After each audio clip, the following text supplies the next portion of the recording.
तो ये है कॉस्मिक बाइट का नेब्यूला गेम पैड जो मैंने करीब 2 महीने पहले खरीदा था, जिसका मतलब हुआ कि मैंने इसके साथ इतना टाइम बिता लिया है कि मुझे इसकी सारी खूबियाँ और कमियाँ पता चल जाएं। इस वीडियो में मैं इस गेम पैड को ना तो सिर्फ अनबॉक्स करूँगा बल्कि मैं अपना एक शॉर्ट टर्म रिव्यू भी दूंगा इसका। तो बिना देरी करे चलिए शुरू करते हैं।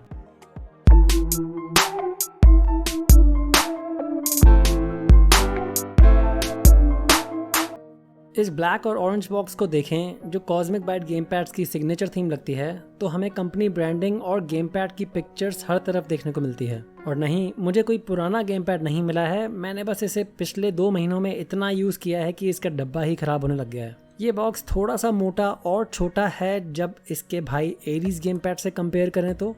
वैसे मैंने इस गेम पैड का भी एक अनबॉक्सिंग और रिव्यू वीडियो बनाया था पिछले साल, जिसे आप ज़रूर चेकआउट करें, लेकिन इस वीडियो के बाद। मैं बहुत जल्द इन दोनों गेम पैड्स का एक इन डेप्थ कंपैरिजन वीडियो बनाने वाला हूं, तो जल्दी से मेरे चैनल को सब्सक्राइब कर लें और बेल आइकन को भी दबा लें ताकि आप वो वीडियो मिस ना करें।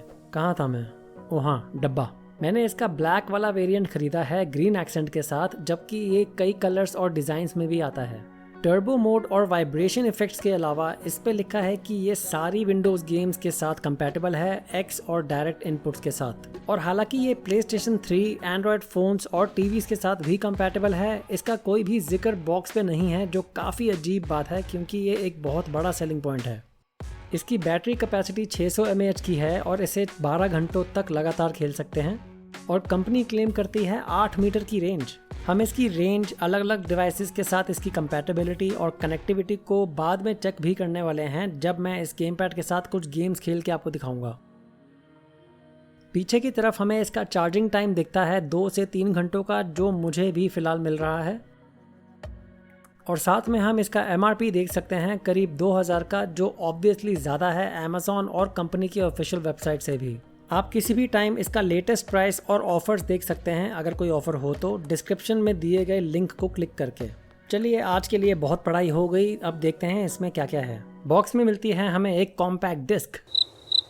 पता नहीं क्यों, शायद ये उनके लिए है जो आज भी 10-15 साल पुराने डेस्कटॉप्स या लैपटॉप्स यूज कर रहे हैं जिसमें आज भी विंडोज XP इंस्टॉल्ड है। बधाई हो आपको, अब आपके पास कुछ है अपनी डिस्क ड्राइव में डालने के लिए। एंजॉय। हमें एक छोटी सी इंफॉर्मेटिव लेकिन बहुत ही बोरिंग यूजर मैनुअल भी मिलती है। अब आप चाहें तो इसे पढ़ सकते हैं या मेरी पूरी वीडियो देख सकते हैं, क्योंकि मैं यहाँ सारी इन्फॉर्मेशन मेंशन करने वाला हूँ, आपकी मर्जी। इन दोनों बेकार चीजों के अलावा, जो बहुत जल्द मैं फेंकने वाला हूँ, हमें मिलती है एक काफी अच्छी क्वालिटी की 1 मीटर लंबी चार्जिंग केबल, जो एक साइड USB टाइप A है और दूसरी साइड एक माइक्रो USB।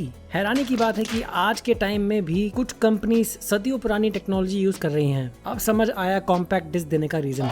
वैसे दोस्तों, इस केबल से आप सिर्फ गेम पैड को चार्ज कर सकते हैं, इसको आप इसके वायरलेस रिसीवर से रिप्लेस नहीं कर सकते, जो देखने में एक पेन ड्राइव की तरह लगता है। तो अगर आपसे ये वायरलेस रिसीवर कहीं गुम हो जाता है तो आपको कस्टमर सपोर्ट को कांटेक्ट करना होगा इसे रिप्लेस करने के लिए, अगर ये रिप्लेस होती है तो। और हमें मिलता है एक USB type C OTG adapter. ये बहुत ही काम की चीज है मेरी नजर में, क्योंकि आजकल ऑलमोस्ट हर फोन में एक टाइप C पोर्ट होता है। बहुत अच्छे कॉस्मिक बाइट, मैं इस अडेप्टर को बहुत अप्रिशिएट करता हूँ। मैं एक और चीज बहुत अप्रिशिएट करता हूँ और वो है आपका सपोर्ट। तो जल्दी से इस वीडियो के लाइक बटन को क्लिक कर दे अगर आपने अब तक नहीं किया है तो। और फाइनली हमें मिलता है गेम पैड। ये देखने में और फील करने में बहुत प्रीमियम लगता है प्राइस के हिसाब से। सामने की तरफ है कंपनी ब्रांडिंग, और मुझे इसके सामने की तरफ रबराइज टेक्सचर बहुत पसंद आया, जो इन दोनों एनालॉग या जॉयस्टिक्स पे भी है। मैं इस रबराइज टेक्सचर का बहुत बड़ा फैन हूँ, क्योंकि इससे गेम पैड की ग्रिप बहुत अच्छी बनती है। लेकिन ये टेक्सचर सिर्फ आगे की तरफ देखने को मिलता है, क्योंकि पीछे की तरफ स्मूथ प्लास्टिक मटेरियल दिया गया है। हालांकि इससे भी ग्रिप खराब नहीं हुई। पीछे की तरफ हमें इसका ऑन ऑफ स्विच भी मिलता है, जो आई थिंक सबको पसंद आएगा। और ऊपर की तरफ है इसका माइक्रो USB पोर्ट इसे चार्ज करने के लिए। कुल मिला के ये light weight game pad decent quality plastic से बना है, जो एक अच्छी बात है। तो इस गेम पैड में हमें मिलते हैं टोटल 12 बटन्स, अगर हम स्टिक्स, एरोज और पीछे के ऑन ऑफ स्विच को एक एक बटन माने तो। 2 बम्पर्स और 2 ठीक ठाक साइज के ट्रिगर्स दोनों तरफ। ये ट्रिगर्स प्रेशर सेंसिटिव हैं, जो मेरे एक्सपीरियंस में थोड़े से सॉफ्ट हैं यूज़ करने में। और जब मैंने इन्हें गेम कंट्रोलर टेस्टर ऐप पे टेस्ट किया तो मुझे डिसेंट रिस्पॉन्स मिला ऑलमोस्ट हर टाइम।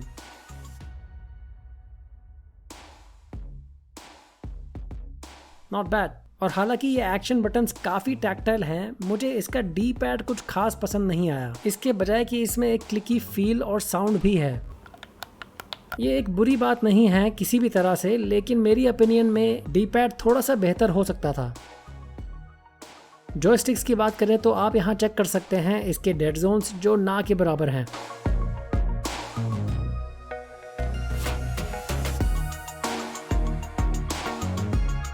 उन गेम्स में जहां किसी एक्शन बटन को लगातार दबाना पड़ता है, आप इसमें दिए गए टर्बो बटन को उस बटन के साथ पेयर भी कर सकते हैं, दोनों को एक साथ दबा के, जिसके बाद आपको सिर्फ बटन को दबा के रखना है एक्शन परफॉर्म करने के लिए। इस गेम पैड में मिलती हैं कुछ LEDs जिन्हें हम इसे ऑन करने के बाद देख सकते हैं और देखने में बहुत अच्छी लगती हैं। एक्शन बटन्स की LEDs काफी अच्छा सा 3D इफेक्ट देती हैं जो काफी यूजफुल है, स्पेशली रात के अंधेरे में, जिसके वजह से हम बटन्स के लेआउट को आसानी से देख सकते हैं। हालांकि इन LEDs को हम बंद नहीं कर सकते, जो एक बहुत ही अच्छा एडिशनल फीचर होता, जिसकी वजह से हमें एक और भी लंबी बैटरी लाइफ देखने को मिलती अगले रिचार्ज करने तक।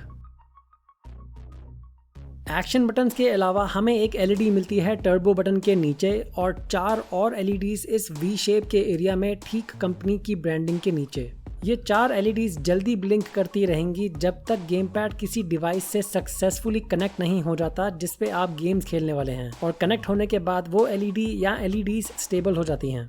इस वायरलेस रिसीवर पे भी 2 LEDs मिलती हैं, एक ग्रीन और दूसरी रेड।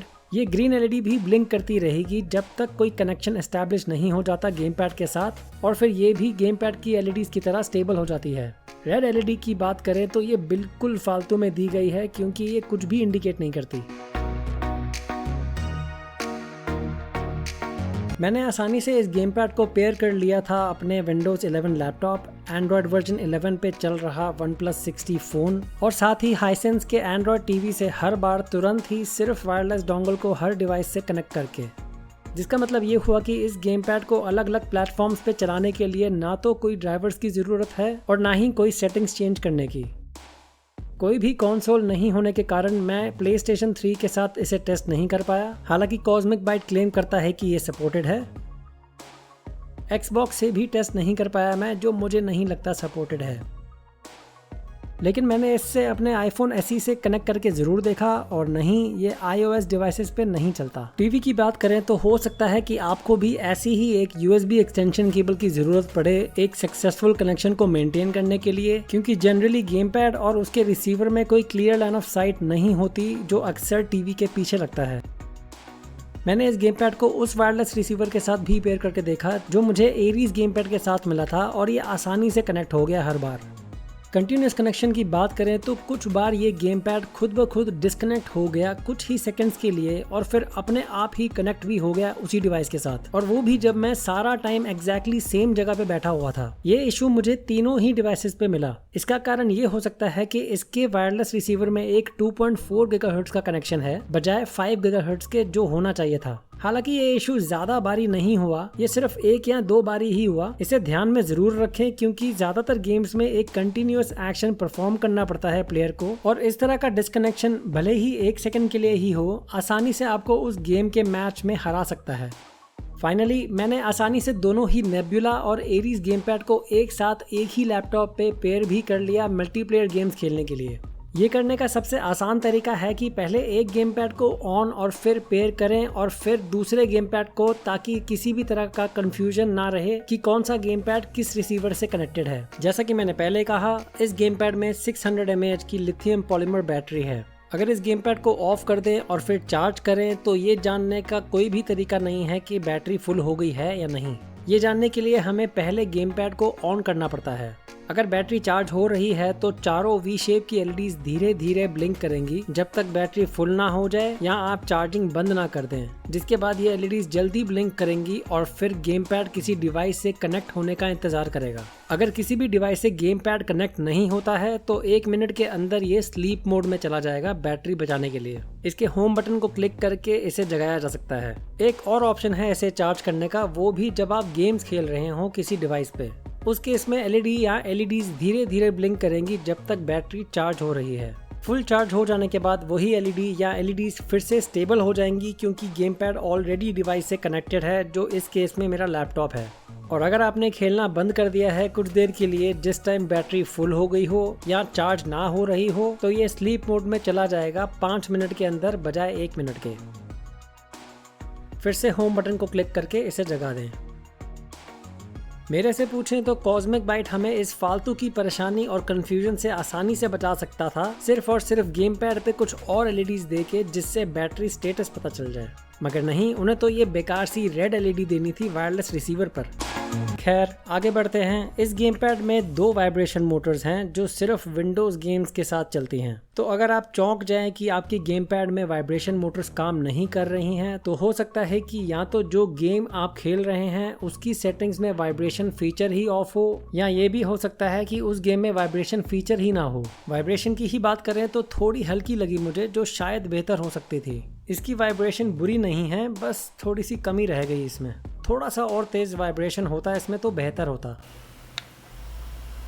एक और चीज़ की कमी जो रह गई इस गेम पैड में वो है जायरोस्कोप का फीचर, जिससे गेम पैड बहुत ही बढ़िया ऑप्शन हो जाता। कंपैटिबिलिटी की बात करें तो विंडोज़ गेम्स और टीवी की लिमिटेड गेम्स के अलावा मैंने आसानी से कुछ स्टीम प्लेटफॉर्म की गेम्स भी खेली लैपटॉप पे। मैंने कुछ एम्यूलेटेड रेट्रो गेम्स भी खेली अपने लैपटॉप और एंड्रॉयड फ़ोन पे, और मैंने अपने फ़ोन पे एपेक्स लेजेंड्स जैसी गेम्स भी अच्छे से खेली।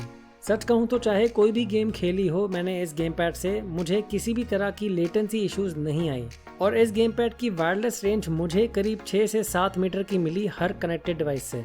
गेम प्ले की बात करें तो बहुत ही स्मूथ, रिस्पॉन्सिव और इंजॉयबल था हर डिवाइस पे। कुल मिला के ये गेम पैड एक अच्छा ऑप्शन है और इसे खरीदने का विचार किया जा सकता है, ये देखते हुए कि ये काफी सस्ता है। इसके साथ फ्री में एक टाइप सी का OTG अडाप्टर मिलता है। आप लंबे समय तक गेम्स खेल सकते हैं इसको साथ में चार्ज करके, और ये भी कि ये कई गेम्स के साथ कंपैटिबल भी है। चलिए मैं अब आपको वो गेम्स दिखाता हूँ जो मैं पिछले 2 महीनों से इस गेम पैड के साथ खेल रहा हूँ, ताकि आपको इसकी और भी बेहतर समझ हो सके। नीचे कमेंट करके मुझे जरूर बताएं कि आप आजकल कौन सी गेम्स खेल रहे हैं अपने गेम पैड के साथ।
चलिए फ्रेंड्स, इसी के साथ हम पहुंच चुके हैं Cosmic Byte Nebula game pad के शॉर्ट टर्म रिव्यू के अंत पे।